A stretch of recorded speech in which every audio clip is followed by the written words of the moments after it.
लेकिन अब पानी सर से ऊंचा हो रहा है क्योंकि बिजली विभाग के तमाम लोग जो हैं वो बिलें देना शुरू कर दिए हैं, आरसी काटना शुरू कर दिया है और लोगों का कनेक्शन काटना शुरू कर दिया है।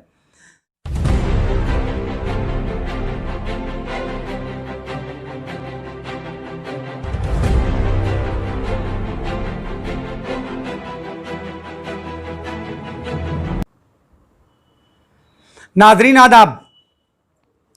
जैसा कि आप सब जानते हैं कि बुनकरों के सामने एक बहुत बड़ा संकट खड़ा हो गया है जब से सरकार ने बुनकरों के फ्लैट रेट के पासबुक को ख़त्म कर दिया है और लॉकडाउन होने की वजह से किसी भी प्रकार का धरना प्रदर्शन या कोई आंदोलन नहीं हो पाया। लेकिन अब पानी सर से ऊंचा हो रहा है क्योंकि बिजली विभाग के तमाम लोग जो हैं वो बिलें देना शुरू कर दिए हैं, आरसी काटना शुरू कर दिया है और लोगों का कनेक्शन काटना शुरू कर दिया है। तो प्रदेश स्तर पर कई एक मीटिंगें हुई, तमाम हम लोगों ने बिजली मंत्री और हथकरघा मंत्री, कई मरतबा माननीय मुख्यमंत्री जी से भी मुलाकात की गई और अभी तक जब तक कोई बात बनी नहीं तो फिर लखनऊ में एक बैठक हुई। तमाम पूरे प्रदेश के बुनकरों ने वहाँ अपना सुझाव दिया। फिर बनारस में चूँकि माननीय प्रधानमंत्री जी का वो संसदीय क्षेत्र है तो ये राय पड़ी कि वहाँ बनारस में कोई एक मीटिंग की जानी चाहिए जिसमें हम लोग अपनी बात को रख सकें और बनारस से ही इस आंदोलन की शुरुआत की जानी चाहिए। चुनांचे 26 अगस्त को वहाँ एक बैठक हुई और उसमें ये निर्णय हुआ कि 1 सितंबर से तमाम बुनकर अपना पावरलूम बंद करेंगे और उससे संबंधित जितने भी कारोबार हैं वो सब बंद किए जाएंगे और फिर 15 तारीख तक 15 के बाद से अपने कनेक्शन कटवाना शुरू करेंगे। चूँकि ये आवाज़ बनारस से उठी जिसको बहुत प्रमुखता से कई टीवी चैनलों ने उठाया, एनडीटीवी ने अपने प्राइम टाइम में उठाया, एबीपी न्यूज़ ने उठाया, तो ये बात मुझे लगता है कि सरकार तक पहुंची है और मुझे ये इस तरह का सूचना भी आ रही है कि कोई बैठक हो सकता है, सरकार जल्दी हम लोगों की बुलाए और बात भी करे।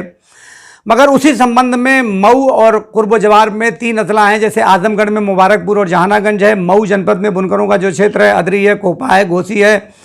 आपके वलीदपुर है, भीरा है, खैराबाद है, मोहम्मदाबाद है, ये सब बहुत बड़े पॉकेट हैं बुनकरों के। इधर गाज़ीपुर ज़िले में भी बहादुरगंज एक बड़ा पॉकेट है, इधर बलिया ज़िले में भी काफ़ी बुनकर रहते हैं। तो इन सब लोगों से चूँकि बैठक तो हो नहीं सकती थी, तो बैठक नहीं हो सकती है लॉकडाउन की वजह से बड़ी बैठक, तो हम लोगों ने वर्चुअल मीटिंगें की और लोगों से टेलीफोन और व्हाट्सएप के ज़रिए बातचीत की गई। व्हाट्सएप ग्रुप बना के उसमें राय मशवरा हुआ। फिर उसके बाद हम लोगों ने कुछ जूम से कुछ कॉन्फ्रेंसिंग की और सारी कॉन्फ्रेंसिंग के बाद ये बात आज फाइनली तौर से ये तय हो गई है कि मऊ जनपद में हड़ताल जो है आगामी परसों यानी 4 सितंबर को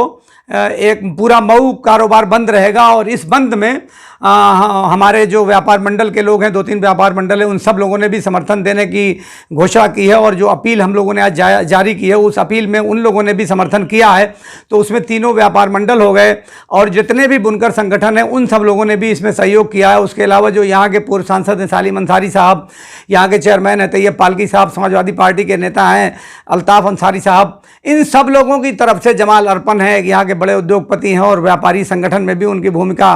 रहती है। यहाँ 2 और बुनकरों के संगठन हैं, इकबाल साहब उसके एक के जिम्मेदार हैं और नौशाद साहब एक के जिम्मेदार हैं।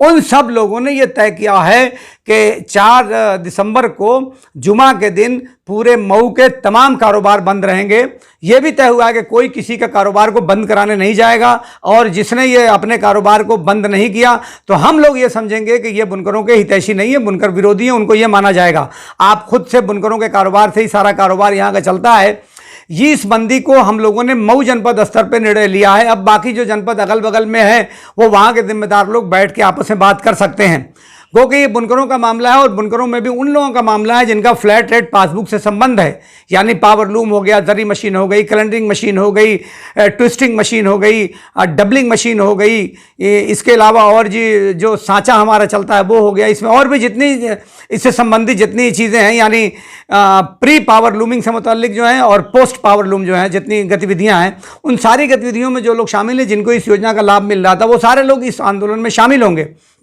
बनारस के लोगों ने पूरे 1 तारीख से उनके वहाँ हड़ताल शुरू हो चुकी है और भी जगहों पे तमाम मेरठ से लेके आपके टाटा हर तरफ हड़ताल है। मऊ के लोगों ने भी बड़ी खुशी की बात है कि आज ये निर्णय ले लिया है और हमारे निर्णय के बाद तमाम लोग भी इसी का इंतजार कर रहे थे और बहुत खुशी है कि सर्वसम्मति से इस बात का निर्णय लिया गया जिसमें तमाम व्यापार मंडल, बुनकर संगठन सभी लोग शामिल हैं। तो मैं ये उम्मीद करता हूँ कि आप लोग जो है इस बंद को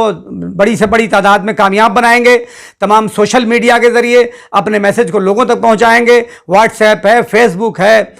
या जो पेज है, या ट्विटर है, या फिर उसके अलावा आपको यूट्यूब है, आप लोग अपने अपने वहाँ से बुनकर जो हैं वो छोटी छोटी वीडियो बनाकर उस पर अपलोड करें। बंद आपके लूम और कारखाने जो बंद पड़े उसकी फ़ोटो बना के आप अपने फेसबुक पर या अपने किसी भी सोशल अकाउंट पे आप उसको डिलीट डालिए और अखबारों में बयान जारी करिए, ताकि ये बंदी और ये आंदोलन पूरे तरीके से कामयाब हो। क्योंकि बुनकरों ने ये मन बना लिया है कि करो या मरो की सूरत में हम लोगों ने अपने आंदोलन को आगे बढ़ाने का मन बना लिया है। चूँकि माननीय प्रधानमंत्री जी का संसदीय क्षेत्र है बनारस, इसीलिए बनारस से इस आंदोलन को शुरू किया गया है। हम लोगों ने प्रयास किया है कि माननीय प्रधानमंत्री जी तक भी हमारी बात पहुँचे। भारतीय जनता पार्टी के भी कई नेता हम लोगों के साथ बहुत ईमानदारी के साथ खड़े हैं। हम लोग उनका शुक्रिया अदा कर रहे हैं कि वो भी हमारे इस आंदोलन में हमारे साथ मजबूती के साथ खड़े हैं। क्योंकि अगर अगर फ्लैट रेट की योजना समाप्त की गई तो पूरा पावरलूम उद्योग ही समाप्त हो जाएगा और 1000 करोड़ रुपए से ज़्यादा जीएसटी जो सरकार को मिलती है वो भी ख़त्म हो जाएगी। इसलिए हम लोग सरकार से ये अनुरोध कर रहे हैं कि इस योजना को आप ख़त्म मत करिए। इस योजना में किसी प्रकार का कोई बदलाव अगर आप चाहते हो तो उस बदलाव को कर लीजिए। ऐसा सुनने को आ रहा है कि मुख्यमंत्री जी ने संज्ञान लिया है और हो सकता है कि जल्द ही कोई मीटिंग उनके द्वारा बुलाई जाए और जैसे ही कोई अगर हमारा सारा आंदोलन समाप्त हो जाएगा, अगर हमारी बात मान ली जाती है तो मैं उम्मीद करता हूं कि आप सब लोग इस वीडियो को ज़्यादा से ज़्यादा शेयर करेंगे ताकि उत्तर प्रदेश के पूरे तमाम संगठन और उत्तर प्रदेश के सभी बुनकर एक साथ खड़े होकर अपनी मांगों को मनवा सकें। बहुत बहुत धन्यवाद। बुनकर एकता जिंदाबाद।